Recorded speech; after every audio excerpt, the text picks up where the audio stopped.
O God, may we, your people, continue to learn to know your desire for mercy and not sacrifice. Let the people say, Amen. Please be seated.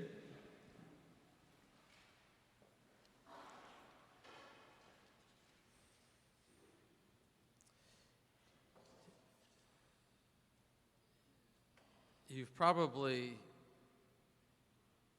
learned about clickbait, right? In perusing the internet, stories, images, advertisements pop up, and they're meant to bait us into clicking on them. And normally I delete them all. However, the other day, there was some clickbait that I took a bite out of, you might say. It was an easy one in my case. There was a headline about 4 children being found in the Amazon jungle of Colombia after having been on a plane that went down. And so myself, having lived in Colombia, in the jungle, not necessarily this area of Colombia, but nonetheless, it was a story I wanted to click on.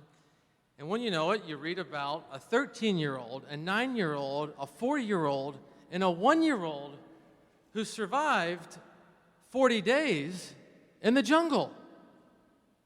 Search teams were looking for them. At one point, they found a diaper. Another point, they found a bottle. And they found these kids. The president of Colombia, Gustavo Petro, said a magical day happened. They were alone. They themselves achieved an example of total survival, which will remain in history. And then they interviewed the grandmother, Fatima Valencia, and this was her response. She says, I am very grateful, and to Mother Earth as well, that they were set free. They were set free. Well, the grandmother's words aptly apply and lead us into today's gospel from Matthew. Right? We get 3 stories kind of wrapped into one about 3 different types of people, all of whom are ultimately set free by the love and mercy of Jesus. Hear how Matthew comes and follows, and he's clumped into this group of tax collectors and sinners. We don't really know details about them, just that they're despised.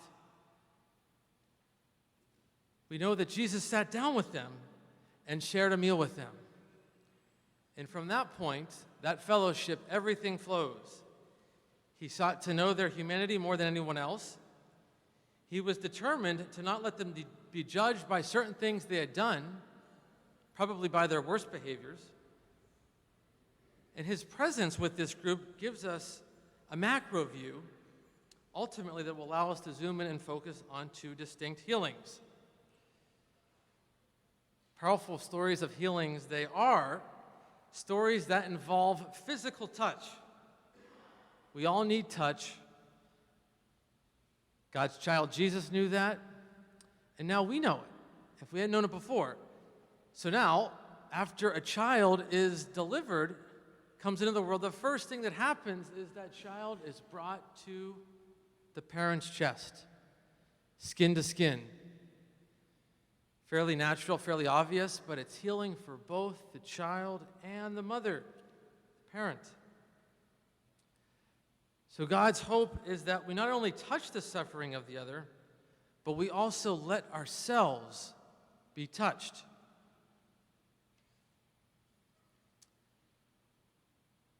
Now, as Jesus goes out to lay a hand on the synagogue leader, the hemorrhaging woman boldly touches him, right? And Jesus cooperates with this grace that she initiated by responding with compassion. He doesn't turn around and quite, well, who the heck's touching me? He was not bound by the gendered or cultural norms of his day. His primary concern was not who touched him or that a woman would dare touch him in public. His uber focus was on embodying mercy. And in the end, it was the mercy that was the door to compassion. Now, Matthew could have paused the story right here and let us marvel at the dynamic of the relationship between Jesus and the woman. But no. These beautiful verses are just a subplot. The real plot must go forward. No intermission, no halftime. And of course, it ends with Jesus taking the little girl's hand, and she arises. That's it. It's all we're told in a very Hemingway type way, right? Matthew lets us fill in the other parts of the story. Now, we don't know what will happen to the group of sinners, nor tax collectors. We don't really know what will happen to this hemorrhaging woman, nor the girl. But what we do learn again and again in Matthew's gospel and the other gospels is that physical presence and touch rooted in love and kindness will offer the healing, a healing that is sometimes mysterious, always palpable, also a healing that is irreplaceable and always unique. The theologian Leonard Boff writes that nothing shows the presence of the Spirit in human life as well as love does. When love is expressed as compassion, the Spirit enables us to come out of ourselves, put ourselves in another's place, and bend over the fallen person by the wayside.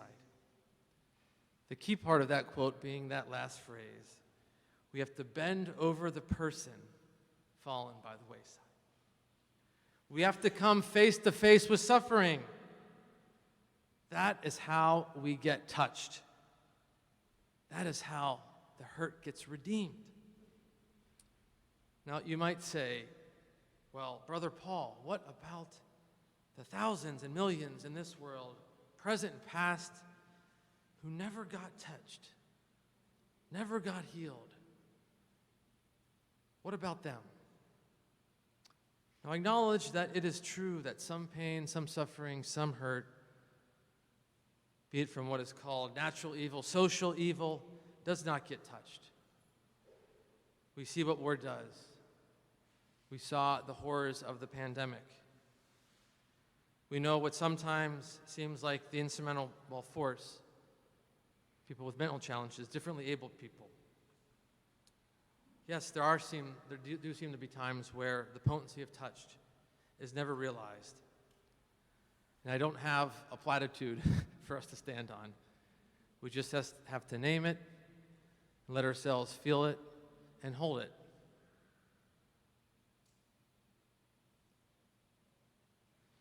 And there's one more thing we got to do. We got to lean on the power of prayer. If we were to read from the epistle today, Romans 4, we get a little bit of balm from Paul. The poignant phrase, we hope against hope.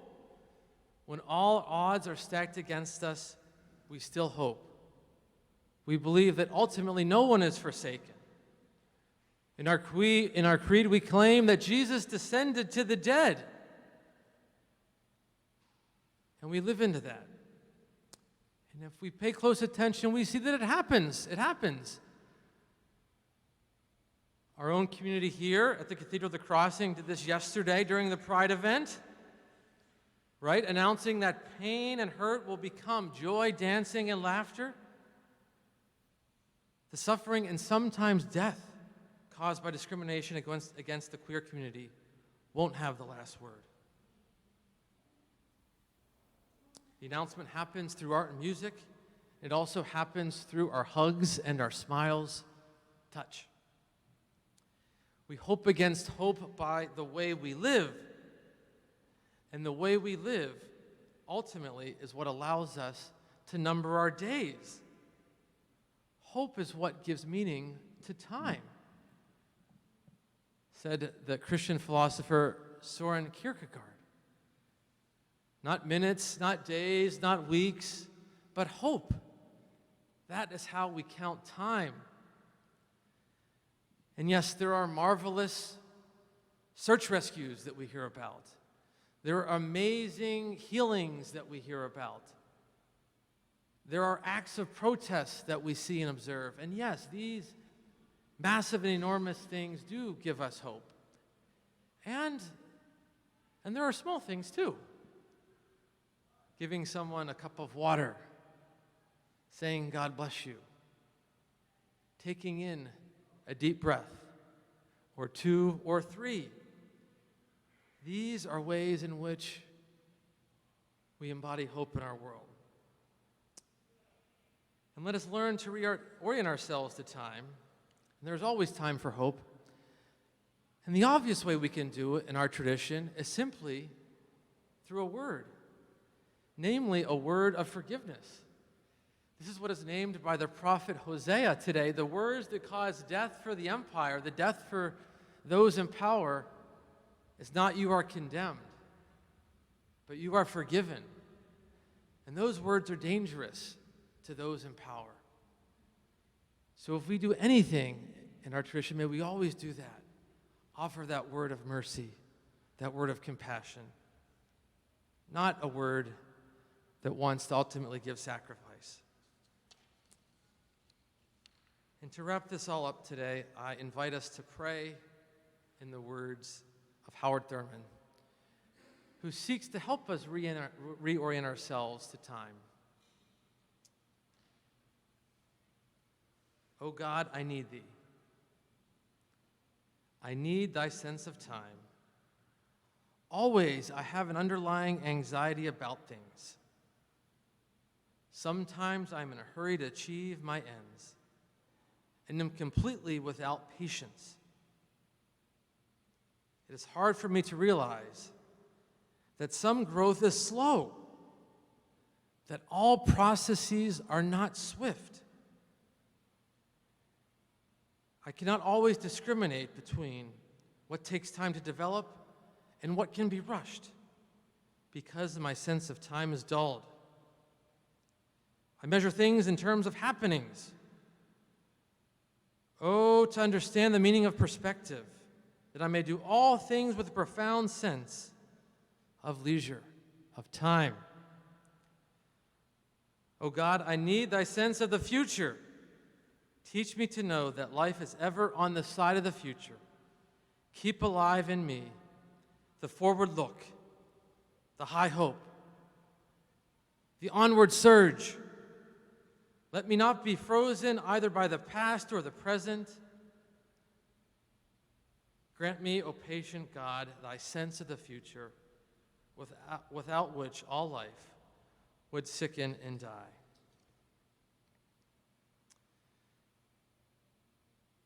So, my friends, let us have the same sense of time that the 4 children had who were rescued in Colombia. Let us have the same sense of time of Matthew, the tax collector. Let us have the same sense of time as the hemorrhaging woman. And of course, the same sense of time as the girl that was sick. Amen.